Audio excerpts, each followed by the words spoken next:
Ici, nous sommes à Corbeil-Essonnes et on est au bord de la Seine, l'un des bras. Ici, là on a le pont Paton sur l'autre côté. Et on peut voir le spectacle. Ça, c'est la nature que nous avons en Afrique. On la retrouve un peu par ici, même si ce n'est pas vraiment toujours la même chose. Mais la différence peut-être la pollution. Et pas de poissons. Mais bon, il y a des poissons, mais c'est pas vraiment ça. C'est pas le lieu où on va faire de la pêche au sens propre du terme. C'est des tout petits poissons qui se mangent pas. Hein, ça ne se mange pas. Moi, je les mangerais pas. C'est comme si ce seraient des têtards qui un peu plus grands. Bon. Et là, j'aime ce spectacle. Ça rappelle toujours le pays. C'est beau l'imagination. Oui. Je pense que lorsqu'on est issu d'un milieu socio-culturel, quelles que soient les mutations spatio-temporelles que l'on vit, on reste attaché aux origines. Clairement. Je le disais tantôt tout à l'heure, là, quand on prend un passeport, quand on quitte le Cameroun, tout Camerounais qui quitte le Cameroun de façon normale, on est sur le plan, n'est-ce pas, des procédures légales, prend un passeport. Mais un passeport, c'est quoi? C'est une accréditation que l'État donne à un individu qui est censé être membre, n'est-ce pas, de ce pays. Quand on te donne un passeport, ça veut dire que l'État t'accepte, te donne une considération pour que tu puisses voyager. Et quand tu t'en vas, pense à tous les Camerounais. Parce que ce que je veux faire concerne... Parce que quand on va m'attraper, on dirait qu'on a affaire à un Camerounais. Moi, je suis naturalisé français. Mais c'est une vie. Mais mon cœur, c'est là au pays. C'est au pays. C'est là où j'ai grandi. C'est là où j'ai fait mes premiers pas. C'est là où j'ai appris, là à Mélène, là à l'école départementale des garçons à Yaoundé, où on nous a appris toujours la République, la République, la République, les institutions. C'était un chant permanent. La République, les institutions de la République. Ça veut dire qu'on vous martèle au niveau de l'éducation civique, on vous enseigne qu'il y a quelque chose qui doit fédérer tout le monde. Le respect des institutions.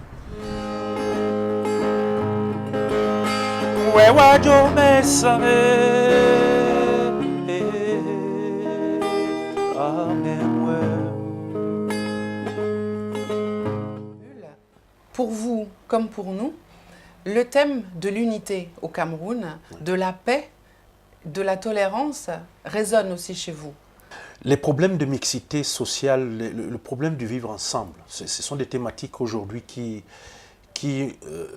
n'est-ce pas, appartiennent à pratiquement tous les peuples sur la surface de la Terre. Parce que on ne vit pas seul. On n'est jamais seul. Il y a toujours d'autres autour de soi.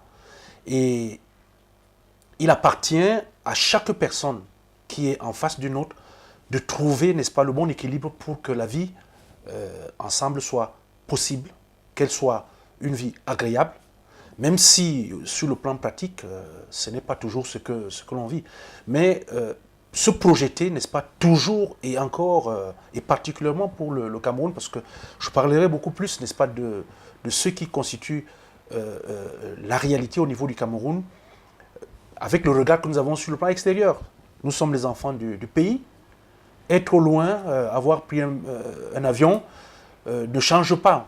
On ne peut pas changer ce que l'on est. Nous sommes Camerounais, quelle que soit la diversité des situations sur le plan spatio-temporel, et donc le Cameroun, ça nous préoccupe vraiment. Les liens entre Camerounais, ça nous préoccupe. C'est magnifique. Alors, je sais que vous avez en vous, justement, ce lien avec l'unité, parce que vous avez été un grand sportif. Donc, en ce qui concerne être ensemble, le vivre ensemble, jouer ensemble en équipe, vous savez ce que c'est. Est-ce que vous pouvez me parler de cette période où vous avez été footballeur? Jouer en équipe, c'est accepter d'abord être avec d'autres personnes qui ont chacune à son niveau une compétence, quelque chose de particulier qu'il met en commun avec les autres pour que cela donne un résultat qui plaît à tout le monde.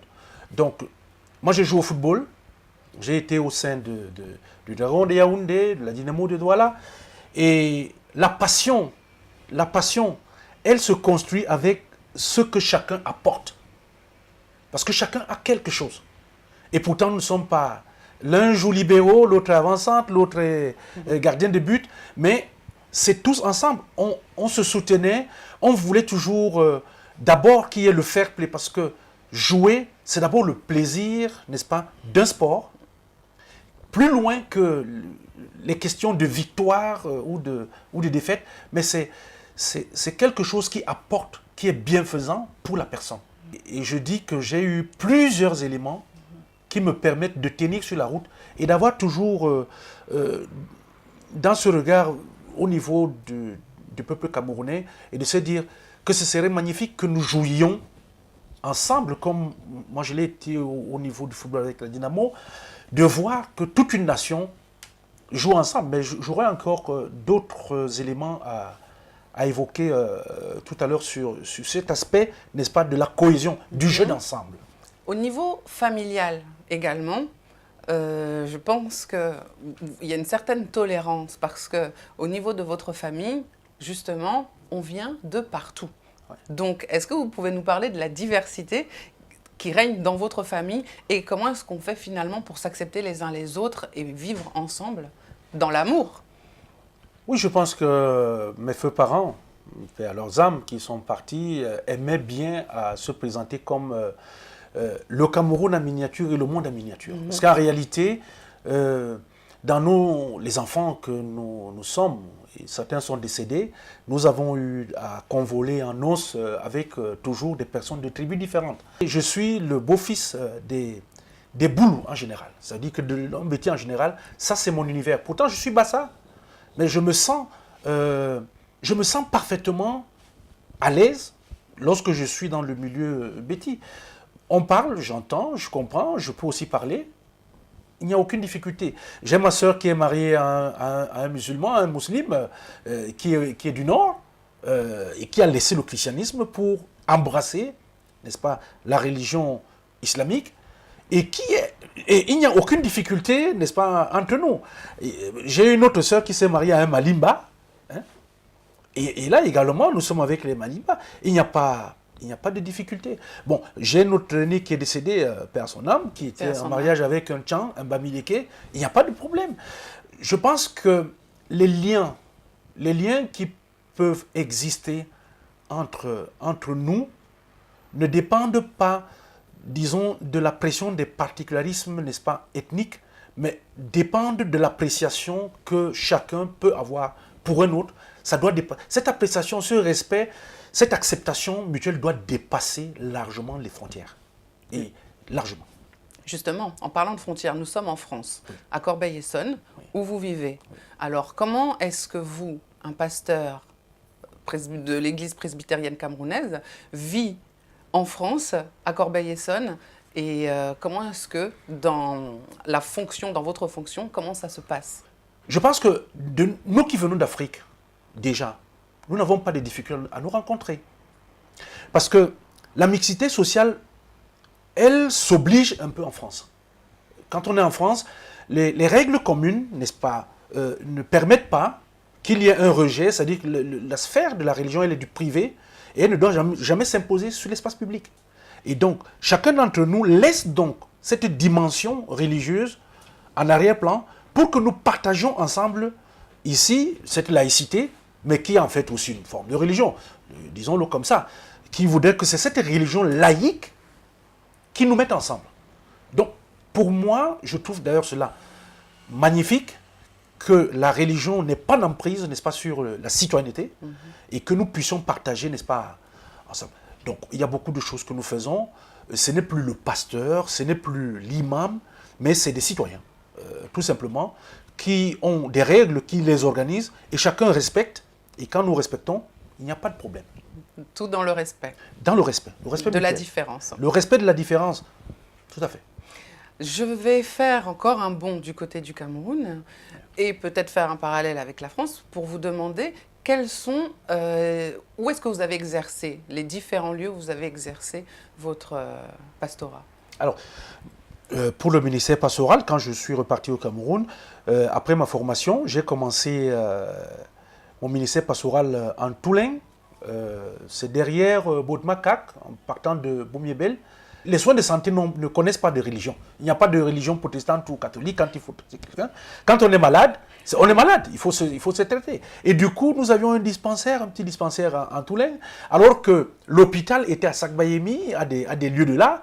Il fallait, lorsqu'il y avait un cas difficile de santé, partir de là pour... Alors j'ai dit non, c'est pas possible. Est-ce qu'il est possible d'avoir un hôpital? Donc avoir un médecin ici, c'était possible. Ben, je m'étais lancé dans cette dynamique. Et je remercie beaucoup, n'est-ce pas, tous ceux qui ont participé et qui ont soutenu, parce que quelques années après, cet hôpital est né. Donc après, j'ai été plus tard vers Evodoula. Donc c'est une paroisse toujours aussi en zone enclavée. C'est la paroisse Manganga, Nazareth du village Manganga. Et à la frontière Eton-Bassa. Et là, la population qui est là, limitrophe, on les appelle les Dji. C'est les Dji. C'est-à-dire c'est un jargon, enfin un langage d'un mélange Bassa, Eton, et il faut vraiment être là pour... Donc ça, c'est des richesses que j'ai accumulées sur le plan local, cette possibilité d'être... Et il n'y a jamais eu d'ailleurs de difficultés à vivre avec cela, sauf que je garde un souvenir très profond en tant que leader religieux. Je me rappelle que j'ai eu dans un village là une chapelle où j'avais à peine 6 à 7 membres, mais tous étaient aveugles. Ils étaient atteints par la cécité des rivières, ce qu'il y a l'onchocerca-valvuli, mais pourtant, c'est l'une des chapelles qui était le plus rentable financièrement pour la paroisse. Et où, lorsque j'arrivais, ces personnes allaient à la pêche, finissaient de pêcher, faisaient la cuisine, et je peux vous assurer que c'était tellement exquis, et pourtant ces personnes ne voyaient pas. Ça, c'est des choses qui vous disent que vous êtes aimé par des gens qui ne vous voient pas. Vous vous rendez compte? Ils ne vous voient pas. Mais ils ont leur manière de vous voir, parce que en réalité, la meilleure vue, c'est celle du cœur. Et c'est là où nous devons axer un peu l'attention. Il faut que nous apprenions à regarder, non avec les yeux, mais avec le cœur. Notre vision de l'unité du Cameroun indivisible, on se souvient que pendant longtemps, le Cameroun a maintenu une paix, a été un pays de paix qui était même exemplaire. Alors, lorsque déjà nous partons sur le principe que vivre tout seul dans une maison a des contraintes. Demande un cadre, demande un cadre, une organisation. Oui. Il faut comprendre que lorsque nous sommes déjà deux, les règles, elles vont varier en fonction des personnes, mais il y a un socle qui reste commun. Coin toilette, poubelle, voilà. Et nous sortons. Nous arrivons maintenant dans une communauté, quelque part. Cette communauté, elle aussi s'organise pour que la vie soit possible et agréable pour tout le monde. Cela signifie qu'il faut accepter ici, là, qu'il y a des opinions qui sont différentes, qu'il y a des convictions qui sont différentes, qu'il y a... Bref, nous sommes divers et pourtant nous sommes ensemble. Nous devons absolument maintenir ça. Alors, le problème que nous avons aujourd'hui, qui menace le vivre ensemble, parce que nous ne devons pas aussi céder aux cris d'orfraie. Ça veut dire que c'est...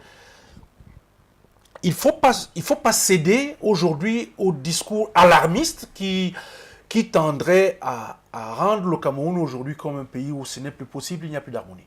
Nous avons le danger des technologies de l'information et de la communication. Je vais insister là-dessus. Dans la société traditionnelle, les échanges étaient des échanges directs.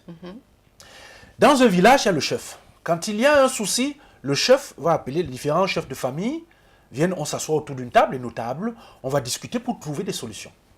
Aujourd'hui, les responsabilités sont des responsabilités qui sont diluées parce que chaque individu dans la société aujourd'hui est capable d'avoir, par exemple, un téléphone portable et subit ici le matraquage des informations qui viennent ici et là, Vrai ou et fausse. qui sont partagées, vraies ou fausses, et qui font que la société, du coup, le chef perd un peu.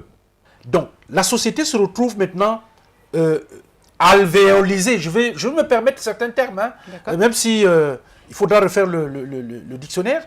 Alvéolisée parce que, en fait, c'est quoi? Ça veut dire qu'il y a une compartimentation de plus en plus constante où les individus, on se retrouve séparés par... Et qu'est-ce que nous communiquons? Par des messages à travers, n'est-ce pas, les moyens de communication. Et ça, voilà l'un des dangers qui menacent, n'est-ce pas, nos sociétés qui sont encore en évolution. Ça, c'est un véritable danger. Personne, aucune tribu, je dis bien aucune tribu, ne peut exister seule au Cameroun. Il y a les autres qui sont là, et il faut bien en tenir compte. Donc chaque tribu a sa place, chaque ethnie, chaque clan a sa place. Mais maintenant, ce qu'il faut, c'est trouver comment briser cette compartimentation qui vient et qui a tendance à tout balayer.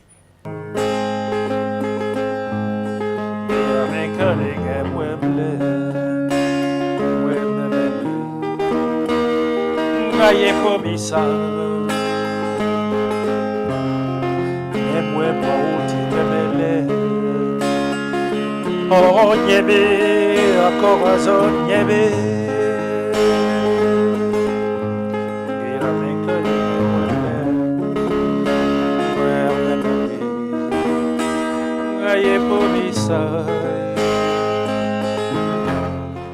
Est-ce qu'il ne faudrait pas faire un retour en arrière dans l'histoire pour se rendre compte que justement les compartiments qui ont été créés comme cela n'ont pas toujours été comme ça? Mais il y avait un savoir... Moi, je vais prendre un exemple. Moi, j'ai mon grand-père, mon feu grand-père, qui a été l'un des pionniers de l'évangélisation de l'église presbytérienne camerounaise à l'Est.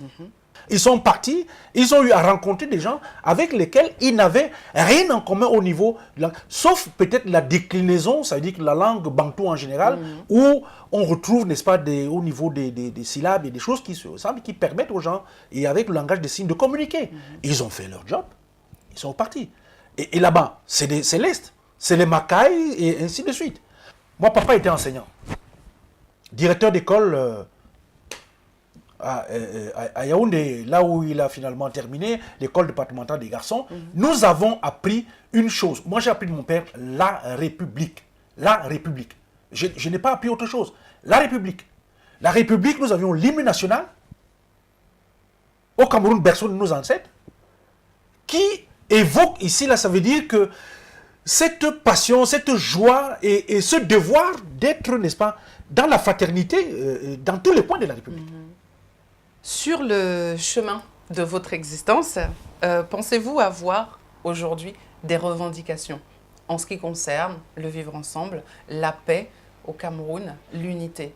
Ma première revendication, je voudrais m'adresser à chaque Camerounais où que nous soyons, quelles que soient les situations existentielles qui nous ont portés, soit à partir du Cameroun, qu'on soit naturalisé en France, en Belgique, en Italie, aux États-Unis ou n'importe où, même si c'est sur la planète Mars, nous avons une origine. Celui qui n'a pas d'histoire et celui qui n'a pas de territoire ne vaut pas grand-chose. Nous ne devons pas céder au Cameroun à cette tendance qui est à la mode aujourd'hui, des revendications telles qu'on l'a vu dans des pays et où après, tout de suite après, on constate que ça ne va pas. Ce n'est pas un problème de personne, c'est un problème d'une nation, c'est un pays. Le Cameroun n'appartient à personne et il nous appartient à nous tous. Vous savez, quand je parle de la France, chaque année, je peux sillonner le Cameroun. Je vais n'importe où, à n'importe quelle heure. Mais j'ai été en Namibie. J'ai été à Windhoek. Et puis j'ai constaté que vous ne pouvez pas vous promener. Il y a des espaces où, lorsque un noir comme moi passe, le blanc, il est là, il a le droit de tirer, de vous abattre. Et il ne répond devant personne. Impunément. Impunément. Nous ne devons pas accepter que notre pays soit réduit en poussière. Et à l'attention, je parlerai ici, là, n'est-ce pas, des cadres qui doivent être mis en action. Il y a le chef de village. Il faut que les chefs de village reprennent, n'est-ce pas, la main sur les populations. Il faut pouvoir ramener à nouveau le dialogue, parce que ce n'est que par cercle concentrique que nous pouvons avancer. Il y a le chef de village, et il y a le maire de la localité, parce que c'est très très important. Il faut qu'on cesse de crier au chef de l'État ou à tel.